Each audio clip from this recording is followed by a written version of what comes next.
climate change is arguably one of the biggest threats facing wildlife globally in this country, in the Peak District. We're an upland area, but we're very much at the southern southeastern limits of upland areas in Britain. So consequently, we're at the southeastern limit of a lot of different habitats and species. So potentially, there's a lot of things that could be really quite vulnerable to climate change in the Peak. There's been a lot of analysis of birds, breeding birds at a European scale, and what their climate envelope might be, where the suitable areas of climate might be for them in 2080.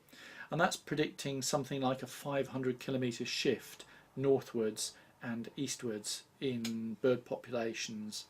So a lot of our upland birds on the Peak District moors, which are such an important element of our biodiversity at the moment, are quite vulnerable to that change. Several ways in which we can really try and manage for climate change and how it affects wildlife.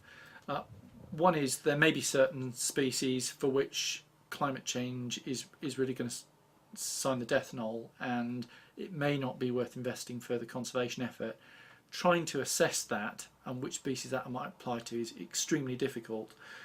A second way is trying to, and probably the most important way, is just trying to get the existing habitats that we've got into good condition, into the best condition that we can, because that will allow things to adapt to climate change more.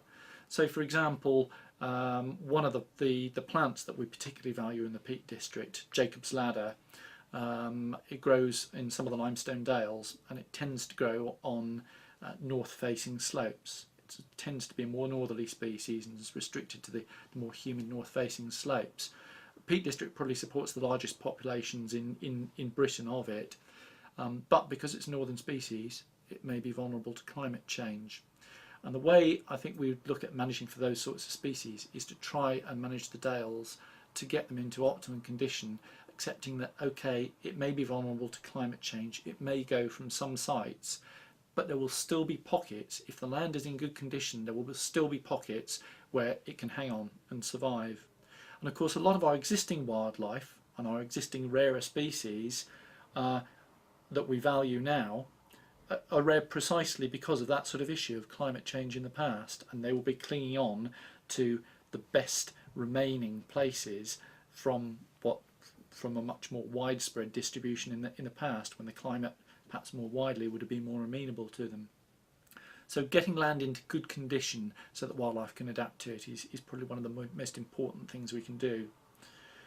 We can also look at facilitating the spread of species by looking at habitat corridors, stepping stones, trying to make the land in between the good bits of habitat more amenable for wildlife to be able to pass through, to migrate through, to migrate along hedgerows, things like that, so that if one site becomes unsuitable, then they've got a number of other options open to them.